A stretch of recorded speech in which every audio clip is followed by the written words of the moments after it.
Guerras, terremotos, símbolos misteriosos, juízo final. Estes são os elementos que marcam um dos livros mais desafiadores de todos os tempos, o Apocalipse. Estamos vivendo o fim do mundo? Podemos desvendar os mistérios desse livro? Começa agora Evidências, temporada especial Apocalipse. Olá, meus amigos. Então, prontos para começar mais um estudo da Bíblia Sagrada? Mas eu não posso entrar no assunto do Apocalipse de hoje sem, mais uma vez, oferecer para você o Guia de Estudos Evidências, que poderá ser seu inteiramente grátis. Você pode recebê-lo em qualquer lugar do Brasil. É fácil. Você pode entrar no site biblia.com.br ou então pelo QR Code que aparece na sua tela. É só você abrir o seu celular, preencher o cadastro a partir do QR Code e você receberá a revista. Ou também pode pedir pelo telefone 0 operadora 12 21 27 31 21. A quebra de um vínculo sempre é dolorosa para ambas as partes. E Deus usa esta mesma situação como imagem simbólica de quebra da aliança provocada pela infidelidade do seu povo. No programa anterior, você viu como Roma é descrita na forma de uma grande prostituta. Mais de uma vez no Antigo Testamento, as cidades imorais, ímpias, pagãs e desobedientes são descritas igualmente como prostitutas. É assim, por exemplo, como Naum fala de Nínive, quando se refere às suas muitas prostituições, Naum 3, verso 4. Isaías usa a mesma imagem para descrever a Tiro, você vê Isaías 23. E até Jerusalém, a cidade santa e fiel, converteu-se em prostituição, segundo um lamento do próprio profeta Isaías no capítulo 1. É claro que aqui temos de entender uma coisa. Se a prostituta é Roma, quem seria a besta sobre a qual ela está sentada? Em programas anteriores, eu mencionei rapidamente que a besta sobre a qual a mulher está sentada, que sobe do mar, seria para João o Império Romano. Este é um ponto aceito por grande parte dos comentaristas de diferentes confissões religiosas. Mas a pergunta é a seguinte: se a besta é o Império Romano e a prostituta também é Roma, como se daria isto? Dois símbolos para um mesmo poder político? Devemos ir com calma aqui. Temos um pressuposto na literatura apocalíptica de dois símbolos que às vezes são usados para retratar um mesmo elemento, porque com um símbolo procura-se acentuar um poder como um todo e no outro apenas um aspecto daquele poder. Por exemplo, em Daniel capítulo 8, temos a visão de um bode peludo que investe contra o carneiro. O bode representa a Grécia, mas o chifre que ele traz no meio dos olhos representa o primeiro rei daquela potência. Portanto, um símbolo representando a parte do símbolo maior. Ou seja, dois símbolos, um bode e um chifre, representando a mesma potência. O animal, o império como um todo, e o chifre, um dos seus monarcas. Percebeu? Outro exemplo que eu poderia dar é do profeta Ezequiel. Numa parte dos seus oráculos, ele fala de modo geral e simbolizado do reino de Judá e Israel. E no outro, especifica apenas as suas capitais. Jerusalém e Samaria são, portanto, simbolizadas no texto como duas irmãs prostitutas, com seus mais devassos atos de prostituição e adultério. Neste texto de Ezequiel, que se encontra no capítulo 23 do seu livro, encontramos fortes condenações contra o povo de Deus por causa da infidelidade que este cometeu. Esse capítulo é muito parecido com o capítulo 16. Os dois comparam a infidelidade do povo à prostituição. Jerusalém é descrita como a irmã mais nova e Samaria a irmã mais velha. Elas também mostram como a irmã mais nova se tornou prostituta igual à mais velha. Só que a mais nova acabou ficando com a pior em relação à imoralidade e à maldade da prostituição. Também é importante destacar que essas duas irmãs simbólicas se prostituem começando como esposas de Deus, que depois se tornam infiéis e, portanto, adúlteras. A sua prostituição, nesse caso, é símbolo de apostasia. Agora, no simbolismo apocalíptico, a figura de uma mulher ajuda a precisar a realidade da Babilônia. Veja, o termo prostituta, a expressão o vinho da sua prostituição, o verbo prostituir-se, Tudo isto mostra a mulher-cidade como sinônimo de atitude de rebelião contra Deus, de impiedade, prática de injustiça, libertinagem. O autor frisa que Babilônia não é somente uma prostituta, ela é a mãe das prostitutas, Apocalipse 17, verso 5.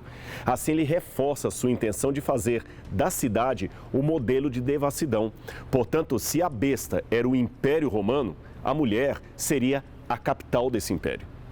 Em outras palavras, no lugar de se portar como a esposa de Cristo, a esposa do Cordeiro, Jerusalém se tornou um dos seus inimigos, como Sodoma, Egito e Babilônia. A nova Jerusalém, evidentemente, substituiu a antiga Jerusalém no processo. Mas o ponto em destaque aqui é que o Apocalipse descreve os nomes pagãos em outras passagens. Sodoma e Egito é usado para referir-se a Jerusalém.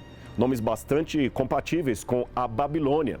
Veja o que está em Isaías, capítulo 1, versos 9 e 10. Se o Senhor dos Exércitos não tivesse poupado alguns de nós, já estaríamos como Sodoma e semelhantes a Gomorra. Governantes de Sodoma, ouçam a palavra do Senhor.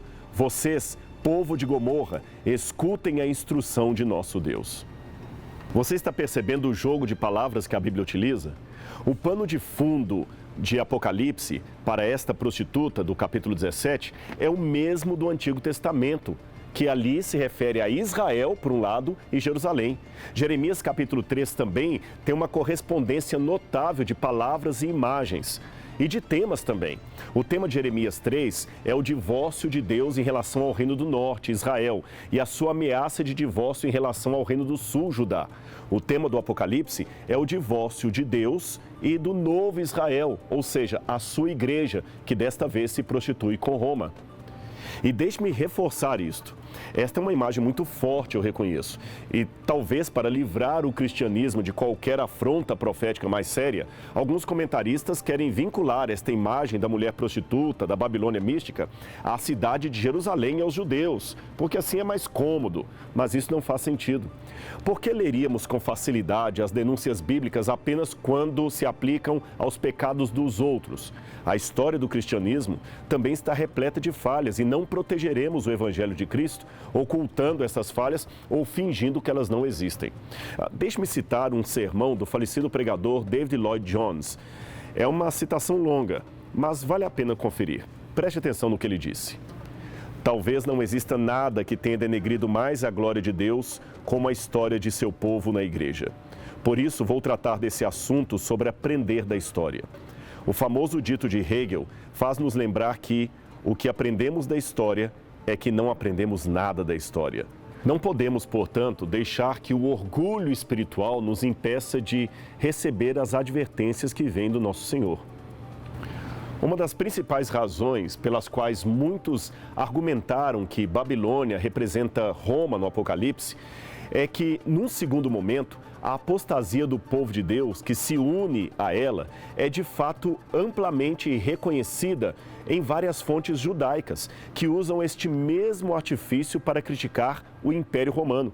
Você tem isso em 4º Esdras, no Apocalipse de Baruque e também nos oráculos sibilíneos, que, embora sejam posteriores ao Apocalipse de João, nos mostram pelo menos a cultura semiótica daqueles antigos judeus, lembrando, é claro, que muitos dos primeiros cristãos eram de origem judaica.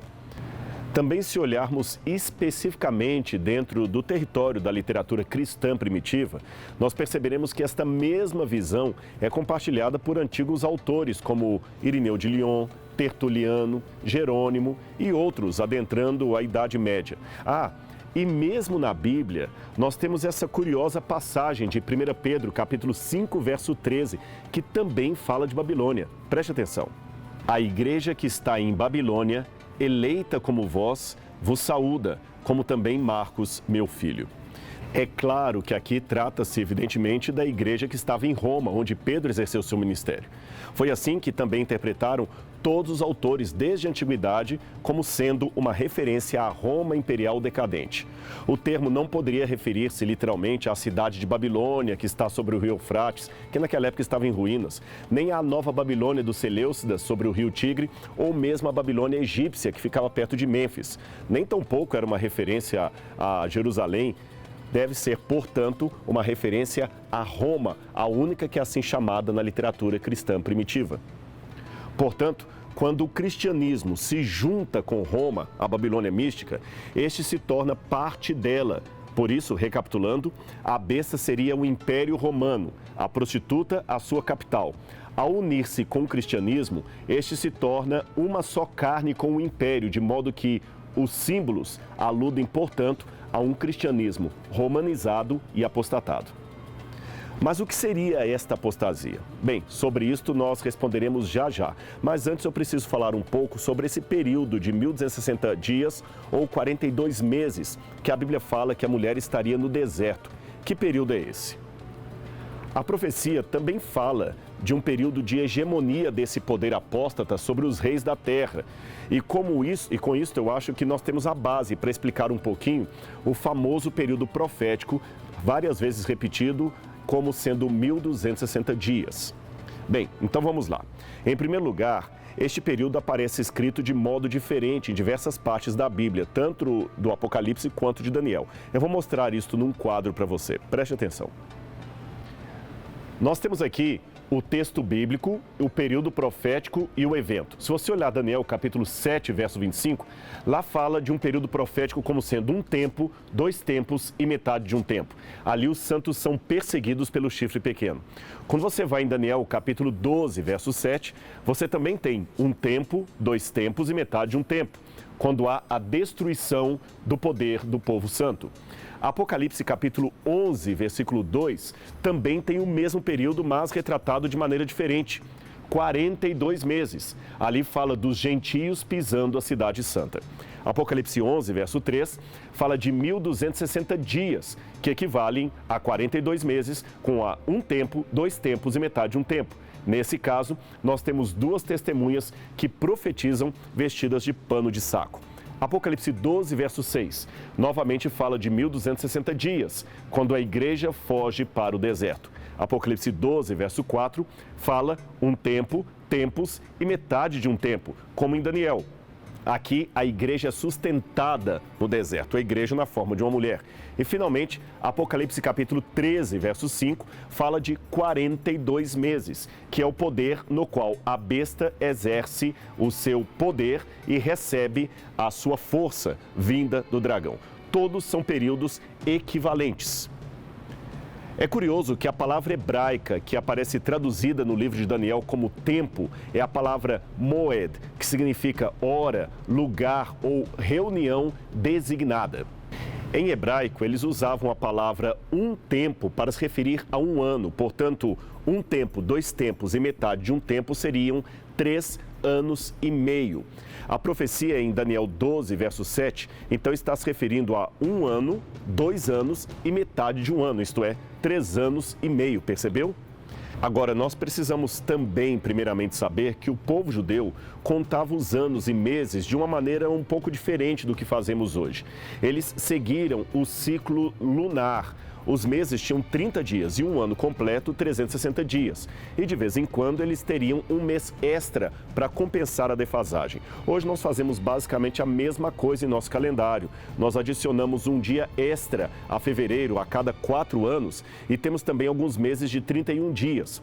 Mas vamos voltar ao calendário profético. Os períodos de tempo da profecia geralmente não são literais. Na profecia, um dia profético equivale a um ano literal. Veja esses textos da Bíblia. Segundo o número dos dias em que expiaste a terra, 40 dias. Para cada dia levareis a vossa culpa 1 ano, ou seja, 40 anos, e conhecereis a minha rejeição. Números 14, 34. Depois de completá-los, deite-se novamente sobre o lado direito. Então levareis a iniquidade da casa de Judá 40 dias. Eu coloquei para você um dia para cada ano. Ezequiel 4, verso 6.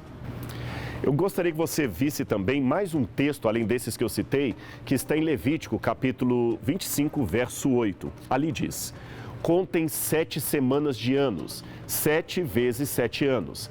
Essas 7 semanas de anos totalizam 49 anos. Embora estas passagens bíblicas certamente estabeleçam uma conexão entre um dia e um ano, e revelem um vínculo profético entre os termos, eu devo admitir que os versículos bíblicos que eu citei ainda deixam algumas perguntas sem resposta, especialmente ao pular deles para Daniel 7:25, Apocalipse 12:14 e similares.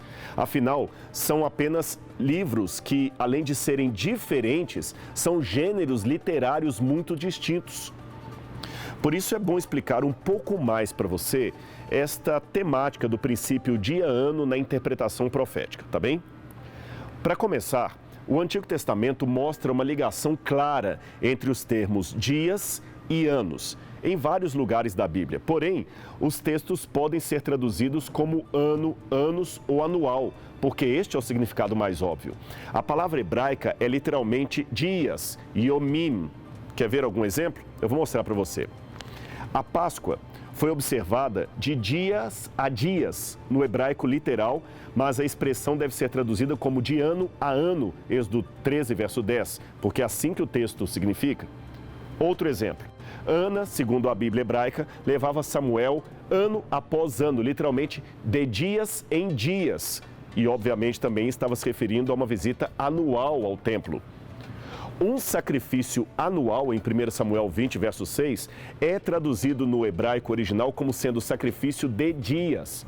A Bíblia também declara Davi e seus homens como morando na terra dos filisteus dias e meses. O significado óbvio é 1 ano e 4 meses. Daí a tradução da King James Version, 1 ano inteiro e 4 meses. Outro exemplo que eu poderia dar é que quando você vai para as listas genealógicas de Gênesis 5, o vínculo dia-ano aparece. Olha, lá diz assim, fulano viveu tantos anos e gerou Cicrano. E fulano viveu tantos anos depois de gerar Cicrano e gerar filhos e filhas. E todos os dias de fulano foram tantos anos e morreu. Percebeu? No que podemos considerar profeticamente de tempo mais antigo das Escrituras, nós temos esta passagem aqui. Meu espírito não contenderá com o homem para sempre, porque ele é realmente carne, mas os seus dias serão 120 anos. Gênesis 6, verso 3. Assim, aqui em Gênesis 6, encontramos uma profecia, veja, que associa diretamente dias a anos.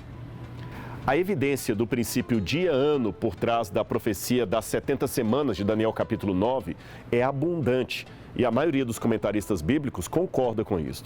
Os exegetas têm aplicado a esta profecia um período de séculos e com razão. Para começar, a profecia não faz sentido sem o princípio dia-ano aplicado a ela. Caso contrário, a saída da ordem para restaurar e edificar Jerusalém até o Messias, o príncipe, que está em Daniel 9:25, seria um período literal de 69 semanas, ou apenas 1 ano e 4 meses, e uma semana. Isto não combinaria nem um pouco com o tempo que demorou até que o Messias chegasse, a menos que o príncipe Messias Jesus houvesse surgido em algum momento no 5º século a.C., ou o comando para restaurar e reconstruir Jerusalém houvesse sido dado no início do 1º século de nossa era, coisas que não fazem sentido.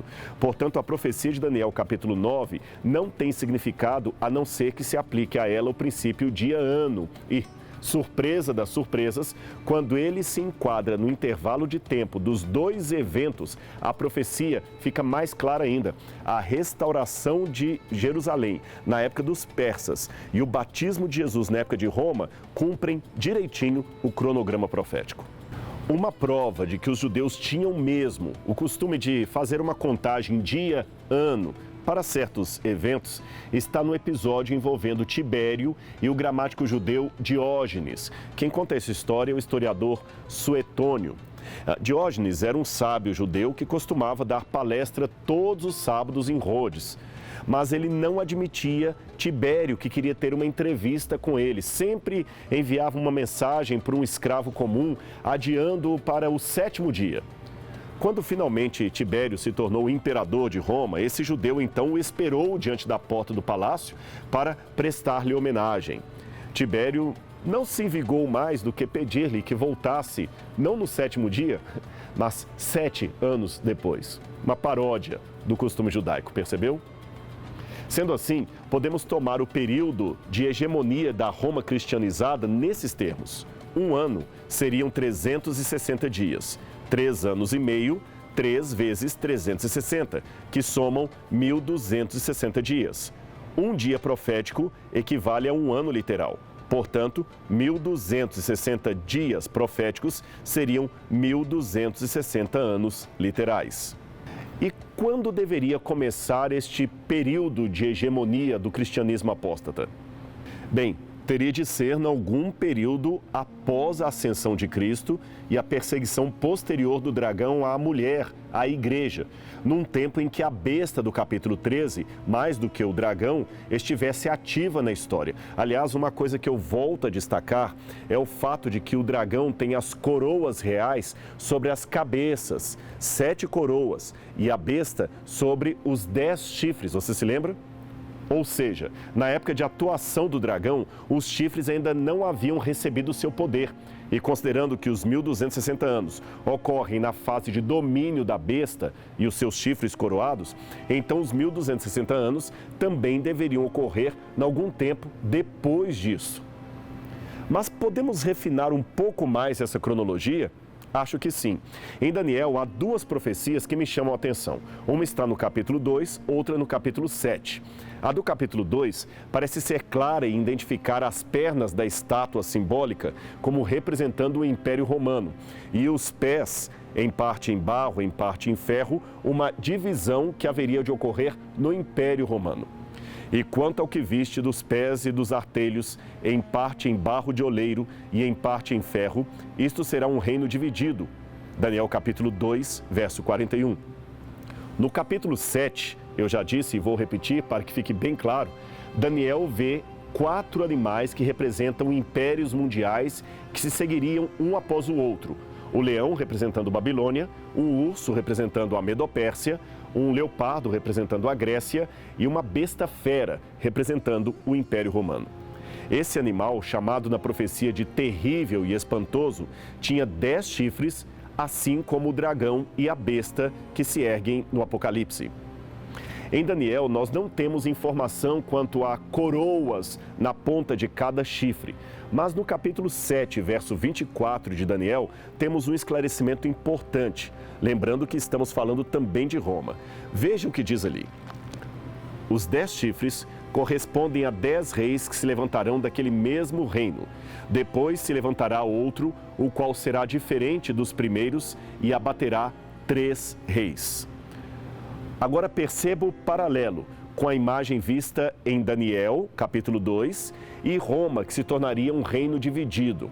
De fato, quando os bárbaros atacaram o Império Romano do Ocidente, a partir do final do 4º século, e o derrotaram finalmente em 476 d.C., Roma se tornou um reino dividido.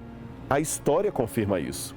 Tribos germânicas seguiram na iniciativa dos hunos e invadiram o império que já estava decadente, dando fim à força de um vasto poder. Eles estabeleceram novos reinos sobre as suas ruínas. De acordo com o livro Roma e a Idade Média, até 1328, que reúne vários historiadores de largo prestígio, Roma foi dividida em quase 10 reinos. A expressão quase 10 reinos precisa ser explicada. É que mais de 10 diferentes tribos bárbaras invadiram Roma e a divisão não foi uniforme e organizada. Além disso, a configuração geográfica mudava de tempos em tempos e a documentação da época é escassa. A lista dos 10 principais reinos que dividiram Roma varia um pouco de autor para autor. Ademais, o número 10 na Bíblia pode não ser algo literal, mas simbolizar uma quantia da qual não somos capazes de contar, como vemos, por exemplo, em Gênesis 10, 32. Aqui o que importa, e isso é um consenso entre os historiadores, é que Roma tornou-se finalmente um reino dividido, conforme anunciara a profecia.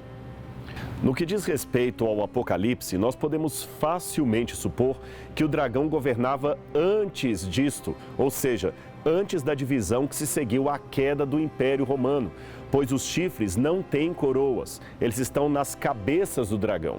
Já no caso da besta que se segue, os chifres têm coroas e as 7 cabeças não, o que mostra que já haviam sido empossados, ou seja, Roma já estaria dividida. Logo, podemos situar a besta em qualquer período depois de 476, e os 1260 anos em que ela recebeu autoridade para governar também se dariam depois disto. Agora, é interessante notar que a igreja cristã sediada em Roma, enaltecida pelo imperador Constantino, foi a única instituição romana que sobreviveu ao ataque dos bárbaros. A razão é porque muitas tribos bárbaras já haviam conhecido o trabalho de Jesus graças ao ministério de muitos missionários que foram até eles. Mas isto não significa que o cristianismo tivesse imediatamente um poder sobre a Europa assim que os bárbaros tomaram o controle. Portanto, a igreja sobreviveu ao ataque dos bárbaros, foi respeitada por eles, mas não dominava. Foi somente a partir do começo do VI século que uma série de acontecimentos teve lugar, prestigiando a igreja e elevando o poder papal desde Roma para o resto da Europa. A conversão do imperador Clovis, a ascensão de Justiniano são exemplos desses elementos que acabaram dando à igreja um poder sem igual sobre toda a Europa. Justiniano não apenas chamou o Papa de o cabeça de todas as sagradas igrejas, como também legalizou oficialmente a sua supremacia eclesiástica. Este mosaico do século X, no vestíbulo da igreja de Hagia Sophia, em Istambul, revela a lembrança desse momento. Ali temos, de um lado, o imperador Justiniano entregando a Jesus e Maria a igreja de Hagia Sophia e do outro, Constantino, entregando a própria cidade para eles, um símbolo de poder que era conferido à igreja. Especificamente no ano de 538, pela primeira vez desde o fim da linhagem imperial no Ocidente, a cidade de Roma estava livre do domínio do poder ariano. E o terceiro sínodo de Orleans se reuniu para declarar a intenção da igreja de ser uma promulgadora de leis eclesiásticas e também seculares para toda a Europa. E o Papa, é claro, se tornou o Senhor dos Senhores. Curiosamente, 1260 anos depois disto, o Papa é preso em 1798 por ordem de Napoleão Bonaparte. O Papa da ocasião era Pio VI e o general era Berthier. Foi ele que prendeu o Papa e, a mando de Bonaparte, exigiu a renúncia de seu poder temporal. O Papa, nesse caso, foi conduzido até Valence, onde morreu 6 semanas após a sua chegada, em 29 de agosto de 1799. Foi um duro golpe na igreja, que só recuperou seu poder a partir de 1929, no governo de Benito Mussolini. Mas isso é outra história. Agora, é interessante que, se você somar 538 a 1798, o período de hegemonia papal, você tem exatamente 1260 anos. Assim segue o cumprimento profético da história, mostrando a trama e a urdidura de um pano que Deus, em sua providência, está tecendo.